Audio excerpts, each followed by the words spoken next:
Et les thèmes, c'était les serviteurs de Dieu, les coûts et leur gestion. Et c'est un enseignement qui est monté dans mon cœur et que j'ai apporté pour la première fois. Je me souviens, plusieurs sont venus de Brazzaville, de Pointe-Noire. C'est de reste la première fois où j'ai fait la connaissance avec le pasteur Roland Elenga, qui est venu avec une délégation. Et le message a été apporté. Les feedbacks que j'ai vus ces jours-là m'a fait comprendre que c'était un message important. Et puis j'ai laissé passer, je pense, 2 ans après, juste avant Covid, j'ai apporté le même enseignement à Pointe-Noire, exactement, chez le pasteur Roland Elenga. Et la 3e fois, si mes souvenirs sont bons, c'était chez le pasteur Alexandre Amadou à Abidjan. Et là encore, j'ai vu une belle réaction de la part de tout le monde. Et puis j'ai laissé tomber, laissé rester un enseignement que j'ai apporté à 3 reprises.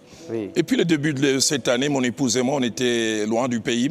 On était en vacances et puis on voulait aussi profiter, visiter notre fille cadette. Et c'était une période assez tendue un peu pour le pays.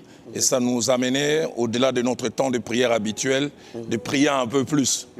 Et c'est durant ces temps de prière, ces temps de réflexion, les mots anglais commençaient à bouillonner dans mon cœur, legacy, héritage. Je commençais à penser que j'ai 61 années, et puis les années ça passe, faudra-t-il pas laisser quelque chose aux générations futures? Je commençais à réfléchir à tout mon parcours, certaines choses que j'ai eu à rencontrer, certaines situations, et puis je me suis dit, faut-il que les générations qui viennent rencontrent les mêmes problèmes et surtout les découvrent en les rencontrant? Pourquoi pas que nous, principalement, moi qui suis déjà passé par là, je puisse les mettre à la disposition du peuple. Et puis, dans la prière, ça s'est vraiment imprimé dans mon cœur. Ça va peut-être vous étonner. Ça m'a pris 6 jours pour écrire ces livres et je l'avais sous forme manuscrit.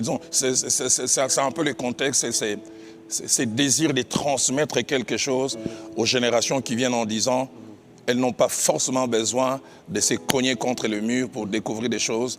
Je peux mettre à leur disposition certaines choses en disant voilà ce que j'ai rencontré, voilà ce que d'autres avant vous ont pu rencontrer.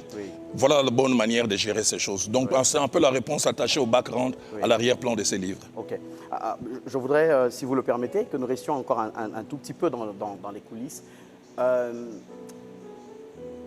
J'imagine, au moment de l'écriture, est-ce que vous aviez des images, est-ce que vous aviez des visages, des profils? Je voudrais dire au fond, pour qui écriviez-vous vraiment lorsque vous écriviez cet ouvrage? Ça, c'est une très très bonne question qui va, aller à un certain niveau, m'obliger peut-être rentrer dans mon intimité, aller dans ce que l'on peut appeler la vie privée, du moins dans une seconde partie de la réponse. Je sais que ça ne fera pas des jaloux, j'ai plusieurs enfants dans les Seigneurs, certains ont grandi, d'autres sont en train de grandir.